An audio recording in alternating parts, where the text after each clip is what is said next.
Hello everyone and welcome back to the Common Sense Crypto channel. As with you always, this is Rich doing another video today on XRP. So I hope you're all having a wonderful day today wherever you are in this great world.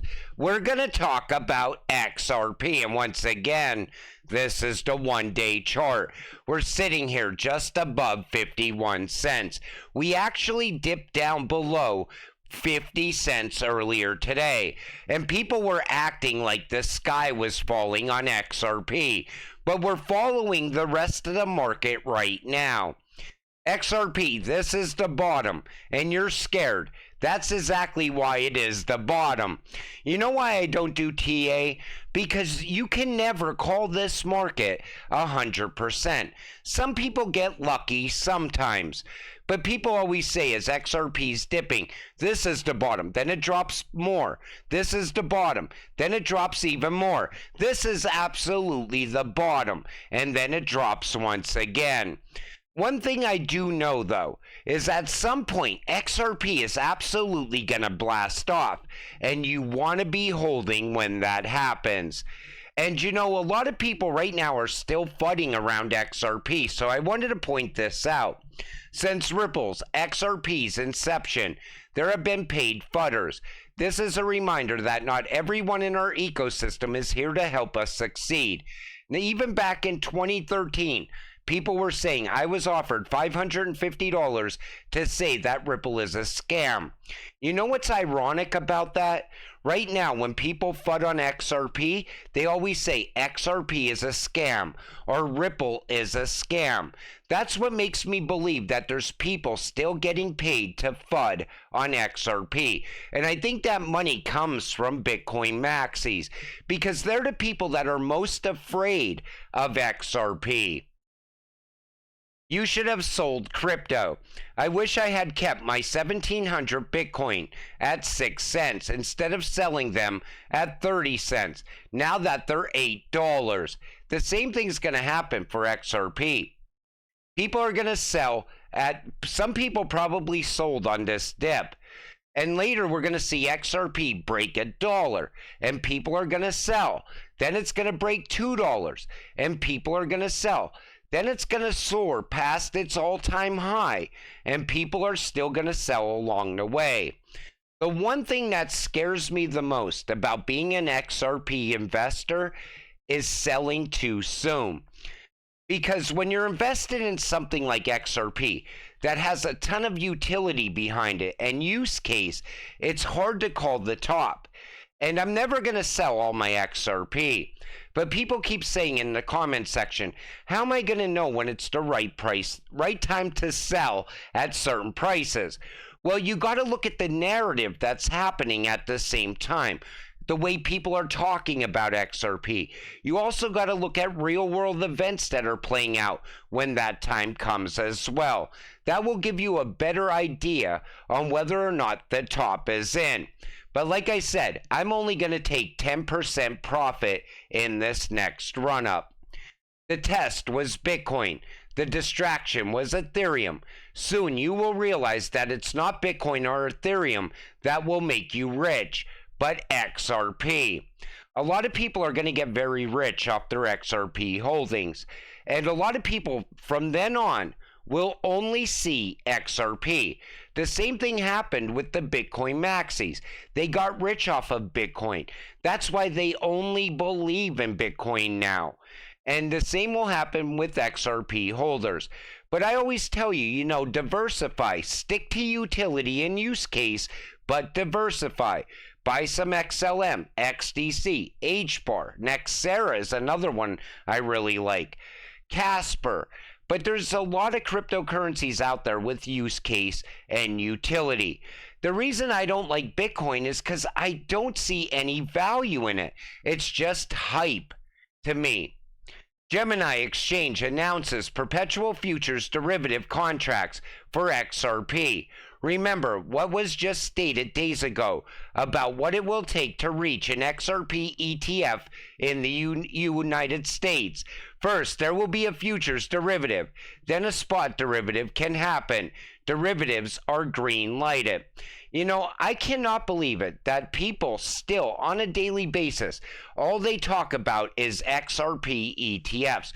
We don't need an ETF for XRP. It's a world's bridge currency. It's going to bridge the world's money.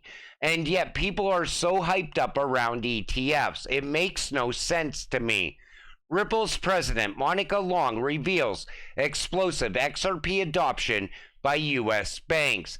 And we know there's probably banks already working with Ripple. They just can't make the announcements yet. Those announcements are going to come later.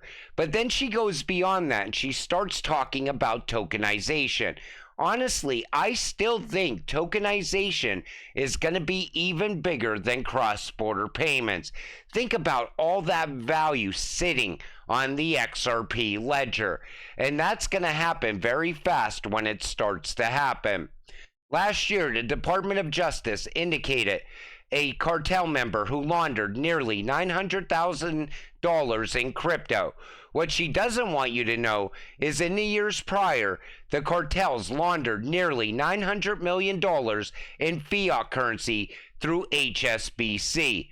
Take a listen to this. Take one case. Last year, the Department of Justice indicted a Sinaloa cartel member who laundered nearly $900,000 in crypto by directing their U.S.-based drug couriers to deposit cash straight into the cartel's crypto account. You know, the only people listening to Elizabeth Warren right now are the same people that only sit there and listen to the mainstream media news. People that know better can see right through this. Why would cartel members want to use crypto when they can use cash? And even Brad Garlinghouse knows it. Terrorists and sex traffickers use cash. And, you know, cash is used for so many things, and nobody wants to talk about that. The reason that she keeps pushing it towards crypto is because she wants to crush crypto out. She wants people out of crypto, and she wants to get rid of crypto in the United States. But I don't think all crypto. I think it's more Bitcoin, because Bitcoin threatens their CBDCs. That's what she's really pushing for. And I don't know if you guys are messing with me or not, because people have DM'd me on Twitter and said, the reason that Trump's talking about a CBDC is because he wants a CBDC. That's why you never hear Biden talking about a CBDC. Well, let me point you back to 2022, when Biden signed an executive order 14067 so that they can create a CBDC. That is why today, March 2022, President Biden will sign an executive order outlining the first ever whole of government approach to addressing the risk and harnessing the potential benefits of digital assets, CBDCs, and their underlying technology. And you know, here's who wants a CBDC here in the US. Biden wants one, Elizabeth Warren and her anti-crypto army want one, Jerome Powell wants one, Janet Yellen wants one. And you know why? Because they're all pushing for Agenda 2030 and the Great Reset. And I like the fact that Trump doesn't want a CBDC. And I like the fact that he said it. And so many people now are researching what a CBDC is. And you know what else is going to happen next? They're going to change the name. It's no longer going to be called the CBDC or a digital dollar. They're going to make it sound something more trendy now. The clawback feature for the XRP ledger is almost at 80%. Remember, the banks need clawbacks on the XRP ledger. Without it, the banks can't have control over these CBDCs on the XRP ledger. And as we all know, banks like to have control. If you want CBDCs on the XRP ledger, this is needed. One thing I want to point out is this guy right here says, I thought CBDCs were bad. Why are we rooting for them? And this guy says, you want to get rich or not? We don't need CBDCs to get rich off of our XRP. I stress that all the time because I'm not a fan of a CBDC. I think it's the worst idea because they will definitely control what you're buying in the future. Plus, the money expires. Forget about ever saving up for anything. Ripple has ended its lawsuit against partner GCC Remit in September. They sued for $15 million in unpaid invoices for 40,000 XRP, and that was for their on-demand liquidity use. The parties have entered into a confidential settlement agreement with no admission of liability, and Wrath of Common points out that they're most likely still working together. But again, it looks like Ripple has been out there in multiple lawsuits over time. Ripple spends $200 million and Ethereum gets an ETF out of the victory. You can't even make this up at this point. Still, another says the listing of ETH futures, ETFs, and BlackRock's track record for getting ETFs approved leads them to believe the ETH spot ETFs could launch by the end of the summer.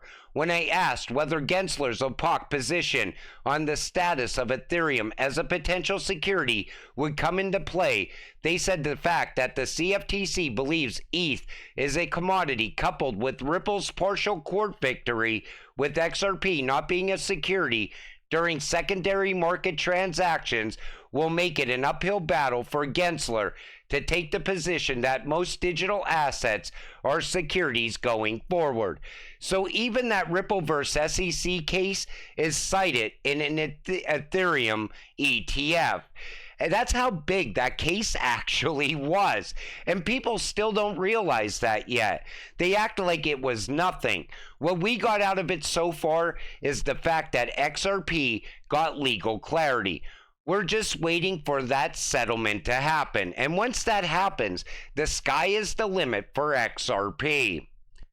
Judge Hamilton in the Zakhanov case clarifies that the class action is limited to U.S. residents who bought on a U.S. exchange. If Judge Hamilton adopts Judge Torres' way of thinking about secondary sales, which the judge in both the Coinbase and Binance cases are also doing as well, then the case has no hope of succeeding.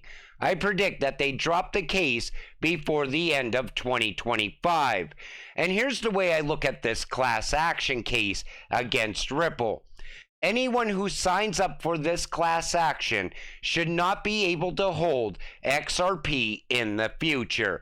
And somebody even said, I'll give this guy $600 so they could just end this case today.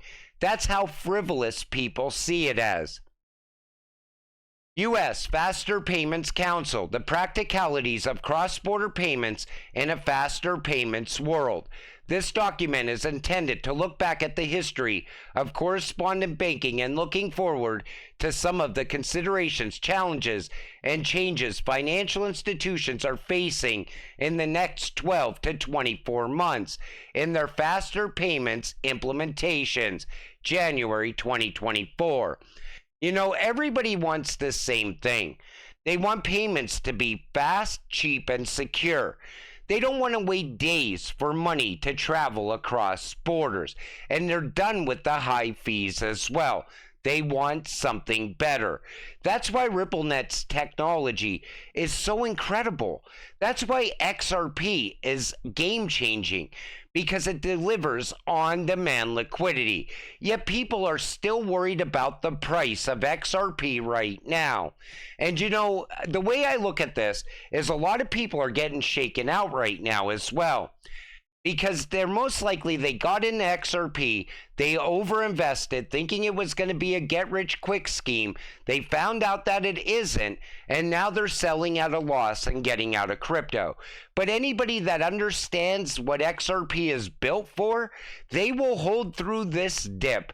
And even if XRP dips down even more, it could dip to 20 cents. And guess what I'm doing?